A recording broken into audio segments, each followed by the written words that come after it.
Call now. Get connected with Jim Browdy and Leslie Gatus. This is Wired Live. Good afternoon. Welcome to Wired. I am Jim Browdy. And I'm Leslie Gatus. And today we're talking about fruits, flowers, love, intimacy, oils. No, we are not. We are actually doing a show on tea today, Leslie Gatus. Exactly. Exactly what? Fruits, flowers, oils. And? You just know nothing about tea. I know nothing, yes. You know nothing. I know nothing. We are learning how to make that proper cup of tea. And we have a guest today who is the world expert on tea, I think. He is the world expert on tea. His name is Giles Hilton. He's about to be a household name in this area. The tea guru from, now pronounce this with me, Whittard of Chelsea. Is that correct? Whittard Whittard of Chelsea. Of course. If you know anything about tea, you know of?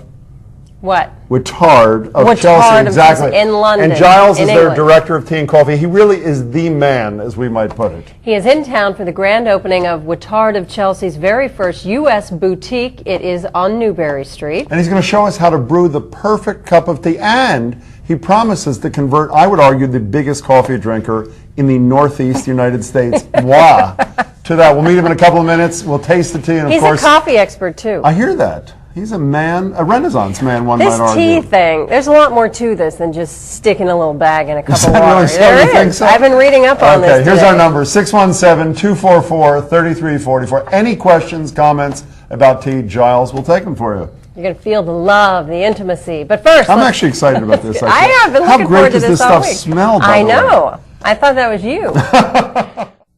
Correct. We're back now with our guest this afternoon, a man affectionately referred to as, this is true, the Nose. Whittard of Chelsea's resident tea taster, Giles Hilton. Giles, it's a pleasure to meet you. Nice to meet you. I think the funniest thing about the Nose was they secretly called me the Nose in the office for 6 months before I found out.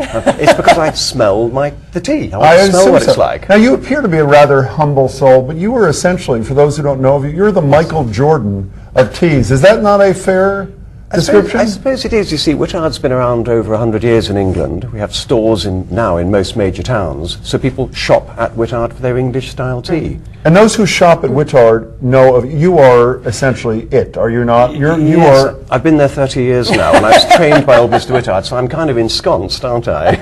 And Boston is number one. April 5th, you open Yes. your first store, 170 Newbury Street, store terrific. number one. Why Boston?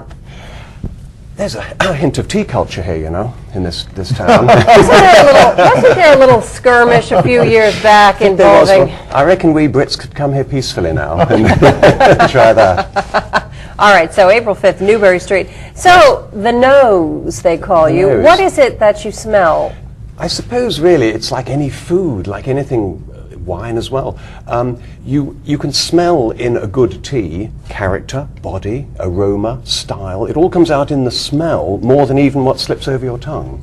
And if it smells good, it'll certainly taste good. You know, you're quoted in the press release as saying, America is ready for a coffee alternative. I'm not sure I'm ready. I want to try to be open-minded. Okay. But explain the culture to us. Is Great Britain, tea is the primary? Tea is definitely the primary in Great Britain. Now, do people do, like we do crassly, get a cup of coffee, crack open the top, walk down Newbury Street? Do they do that with tea in Great Britain or no? It's more not enough. civilized. They're only just learning to do it, really, with coffee. In other words, you're ahead of us in that respect. You prefer that we do not, though. What's the expression? Is it grazing, the strolling and consuming? Exactly, that is what it is. Definitely the in thing, and the English are medium at that. Bearing in mind that what Whittard is selling is the dry product to take home to brew. We're not actually selling takeouts. So I don't think there'll be cups of Whittard everywhere, just like that, walking down the street. But it's a case of what you want to buy to take home to brew, whether it's a black, strong tea to drink with milk, whether it's flavoured tea, herbal, anything like that. They're all classed as tea. And there's a tea tasting bar, is that correct? Yes, that is right. Is that something that you came up with? It is, because there are always these requests. Well, I can see those leaves, I can see that tea, but what does it taste like? And not every customer has a nose or has the title, so you can't just say, oh, smell it. You actually want to drink it as well to see if it suits your So you offer style. a little sample, is that how it works? Yes, we do. Definitely be doing that. Yeah, that is important. To really expand knowledge, yeah. How do you enjoy, you're going to show us how to brew it in a little bit, we're going to taste it, which is actually quite exciting, I must say. How does what's the perfect scene for one to enjoy the perfect cup of tea? What created for us? Well, I suppose the joke about England grinding to a halt at 4 o'clock every afternoon for afternoon tea is actually very truthful in some old established families and at weekends with families. It's being broken up a bit during the week because everybody works. But you still do need decent china teapot, a decent cup and saucer. Nothing wrong with a mug of tea, by the way. It's a case of you deciding what makes you happy. Just like your coffee, you know how you want to take it. If someone else demands you sprinkle cinnamon on it, you'll probably murder them. I take it intravenously. That's my favorite actually, method of ingestion. Yeah. So when you see someone, Giles, take a little tea bag out of a little wrapper, stick it in, put some, what does that do to you? I jokingly reply that the statistics tell us, I gather, that the average life of a tea bag is 15 seconds. That means you've chucked it into the cup, poured hopefully boiling water on top, shouted, "Go brown, you little so-and-so," stabbed it with a spoon and flicked it out, all in 15 seconds. So little tea bag doesn't stand much chance. But you can put good tea into a tea bag, you know, so you could have good tea. You don't have to sort of murder it with the spoon first. And what is, you mentioned black tea before, and you would add black, white, green, those are the primary. Yes, so it's all What's the basic. difference? It's all the basic tea bush. It's all the same type of tea bush, and it depends whether you pick the leaves, roll them, and dry them immediately, and they stay green, or you leave them, and what they do is oxidize, rather like leaves in the autumn. They go brown because you picked them. They're dead leaves, if you like. And so if you leave them for only one day and then roll them, they go black. And so you've made a darker tea.